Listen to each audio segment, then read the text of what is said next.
Seu filho parece sempre inquieto, distraído ou impulsivo, e alguém já até sugeriu que pode ser TDAH. Nos últimos anos, o número de crianças com suspeita de TDAH aumentou muito, mas existe algo que precisa ser dito com responsabilidade. Nem todo comportamento desatento, inquieto ou impulsivo significa um transtorno. Às vezes, o que estamos chamando de TDAH é, na verdade, uma resposta do cérebro ao contexto em que a criança está vivendo. Imagine que o cérebro da criança é como uma planta jovem. Se as folhas estão murchas, nem sempre o problema está na semente, que seria a genética. Às vezes falta sol, falta água, ou até mesmo tem água demais, ou o vaso está pequeno demais. Então, antes de trocar a semente, precisamos olhar para o jardim. Se você é novo por aqui, seja muito bem-vindo. Meu nome é Thalita, eu sou neuropsicopedagoga e esse espaço é para ajudar pais e educadores a entenderem o comportamento infantil sem rótulos e com um olhar técnico. Se isso faz sentido para você, aproveita para se inscrever e continuar essa conversa comigo.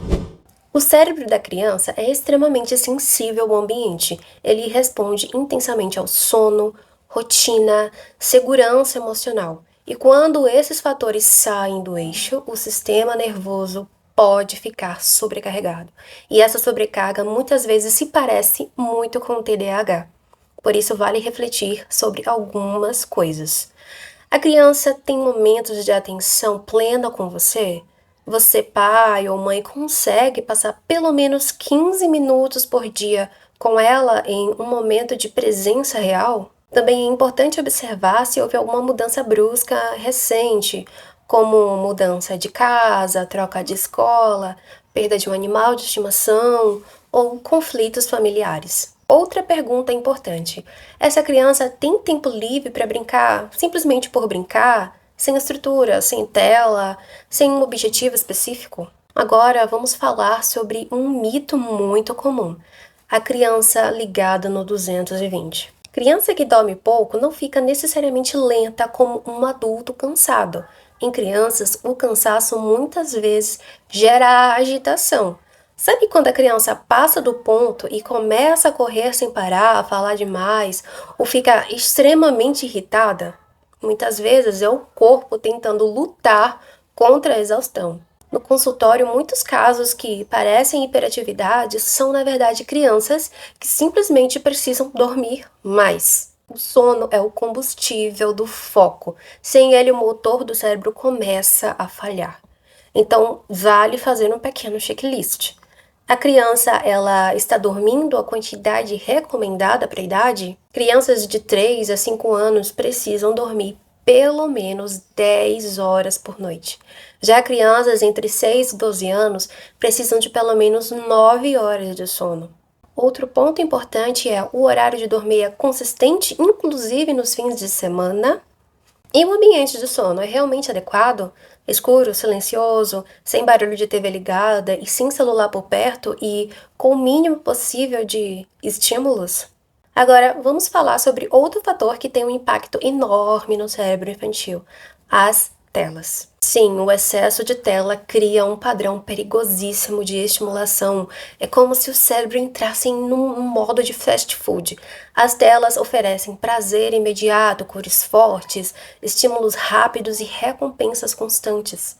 E quando depois pedimos para a criança que ela lê um livro ou escute a professora da escola, é como oferecer um prato de brócolis depois de um balde de doce.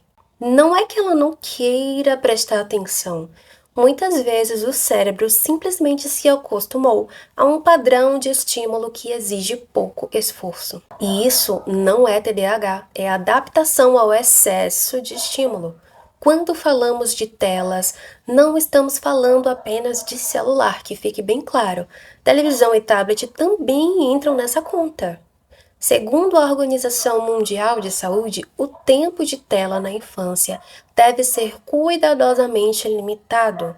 Para menores de 1 ano, não é recomendado nenhum contato com tela, com exceção de videochamadas. Aos 2 anos, o ideal é no máximo 1 hora por dia, e quanto menos, melhor. Dos 3 a 4 anos, também até 1 hora diária. Para crianças maiores e adolescentes, não existe um número rígido, mas especialistas orientam que o uso recreativo não ultrapasse cerca de 1 a 2 horas por dia. Mais importante do que contar minutos é observar o que a tela está substituindo. Será que ela não está substituindo o tempo de brincadeira ativa, interação familiar, atividade física e sono? Um detalhe muito importante: evitar telas pelo menos 1 hora antes de dormir.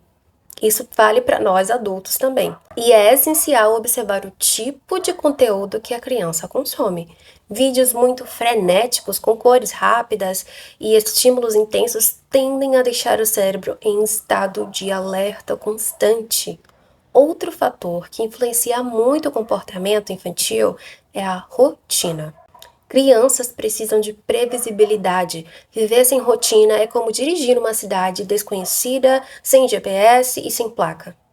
Isso gera uma sensação de desorganização interna que pode parecer desatenção. A rotina não é uma prisão, ela funciona como um corrimão que ajuda a criança a subir a escada do dia com segurança. Sem estrutura externa, muitas crianças parecem desatentas quando, na verdade, elas estão apenas perdidas. Uma estratégia simples é montar uma rotina visual junto com a criança.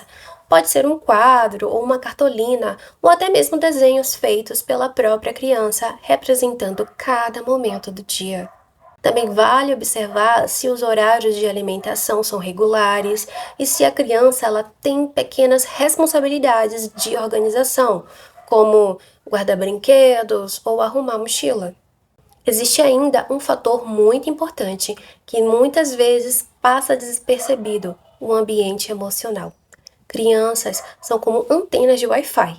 Elas captam o sinal emocional dos adultos ao redor e, mesmo quando ninguém fala nada, existe conflito, luto, tensão ou insegurança dentro de casa, a mente da criança pode ficar preocupada, tentando entender aquele ambiente. E quando a mente está tentando processar tudo isso, sobra pouca energia mental para prestar atenção na escola. Então, antes de perguntar por que ele não presta atenção, vale perguntar: será que essa criança está emocionalmente segura? Agora surge uma pergunta muito importante.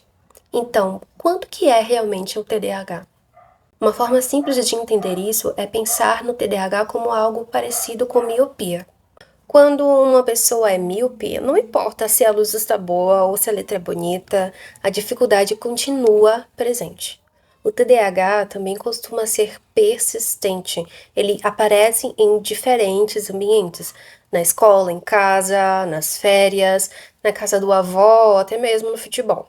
Se, mesmo com boa rotina, sono adequado e ambiente emocional estável, as dificuldades continuam causando prejuízo na vida da criança, aí sim temos um sinal de alerta importante. Vale então refletir sobre algumas perguntas. Os sintomas acontecem em pelo menos 2 ambientes diferentes? Isso está causando sofrimento ou prejuízo social e acadêmico? Mesmo depois de ajustar fatores como rotina, sono, ambiente, os sintomas continuam por mais de 6 meses?